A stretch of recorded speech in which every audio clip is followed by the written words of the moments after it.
RT admission 2026-27 तर form edit करणे सुरू झालेले आहे। फॉर्म एडिट कसा करायचा या संदर्भात स्टेप बाय स्टेप व्हिडिओ आपल्या चॅनलवर दिलेला आहे व या व्हिडिओच्या डिस्क्रिप्शनमध्ये सुद्धा दिलेला आहे।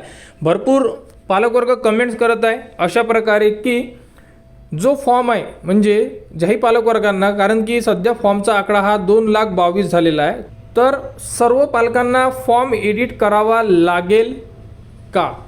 कारण जास्तीत जास्त कमेंट्स ह्याच येत आहे, कारण भरपूर जे पालकवर्ग आहे ज्यांनी 1 किलोमीटरमध्ये फॉर्म भरलेला आहे, कारण की 1 किलोमीटर आतापर्यंत सुरू होतं, आता कालपासून 3 किलोमीटरचा पर्याय उपलब्ध करून दिलेला आहे आणि त्यामध्ये सुद्धा पालकवर्ग फॉर्म भरू शकतात। तर बघा यामधलं जे आन्सर आहे की संपूर्ण पालकवर्गांना फॉर्म एडिट करावा लागेल असं नाही आहे।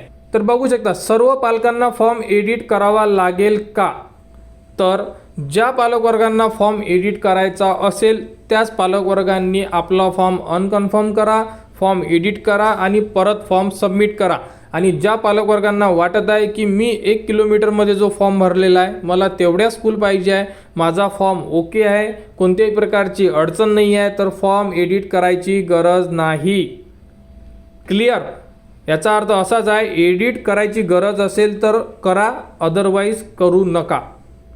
क्लिअर? आणि यामध्ये तुम्ही 3 किलोमीटरमध्ये ज्या स्कूल टाकत असाल त्या टाकू शकता।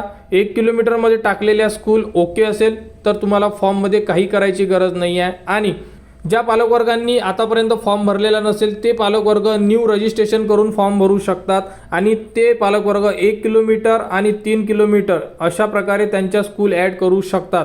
तुम्ही न्यू फॉर्म भरा। जर तुम्ही आतापर्यंत फॉर्म भरलेलाच नसेल, वेट करत होते की कधी शाळा येतील आणि कधी आम्ही 3 किलोमीटरचा नियम येणार आणि आम्ही तेव्हाच फॉर्म भरणार, ओके।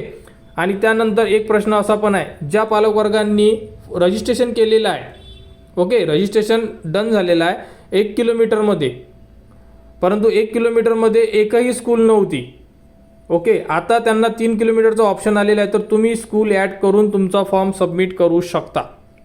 क्लिअर? म्हणजे तिन्ही पॉईंट आपण क्लिअर केलेले आहे की ज्यांनी फॉर्म भरलेला नाही आहे त्यांनी न्यू फॉर्म भरा। 2 नंबरचा पॉईंट आहे की ज्यांनी फॉर्म भरलेला आहे म्हणजे रजिस्ट्रेशन केलेलं आहे 1 किलोमीटरमध्ये, स्कूल येत नव्हत्या तर तुम्ही 3 किलोमीटर स्कूल ॲड करा। क्लिअर? 3 नंबरचा पॉईंट होता आपला की एडिटचा, जर एडिट करायचं असेल तरच तुम्ही तुमचा फॉर्म अनकन्फर्म करा, ओके। आणि जर एडिट करायचं नसेल, सर्व फॉर्म ओके आहे, तर तुम्ही फॉर्म अनकन्फर्म करू नका आणि एडिटसुद्धा करायची गरज नाही आहे। कंपल्सरी नाही आहे एडिट कराच म्हणून, फक्त फॉर्म सबमिट असला पाहिजे, हेच यामध्ये एक कंडिशन आहे की तुमचा फॉर्म हा फायनल सबमिट असणं गरजेचं आहे। ज्या पालकवर्गांचा फॉर्म फायनल सबमिट असेल तेच पालकवर्ग या प्रोसेसमध्ये ग्राह्य धरण्यात येणार आहे आणि ज्यांचा फॉर्म फायनल सबमिट नसेल, अर्धवट भरलेले फॉर्म यामधून बाद केले जाणार आहे, म्हणजे कॅन्सल करण्यात येणार आहे।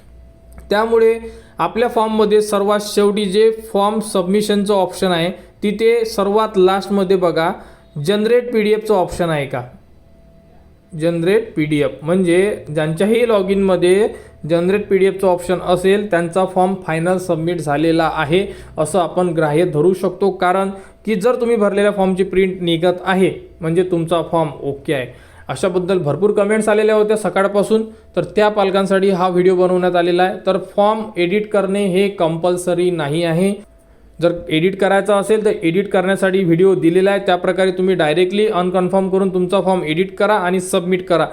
फॉर्म भरण्यासाठी जो व्हिडिओ लागेल या व्हिडिओच्या डिस्क्रिप्शनमध्ये लिंक आणि व्हिडिओ दिलेला आहे, तो व्हिडिओ बघा आणि आपला फॉर्म सबमिट करा।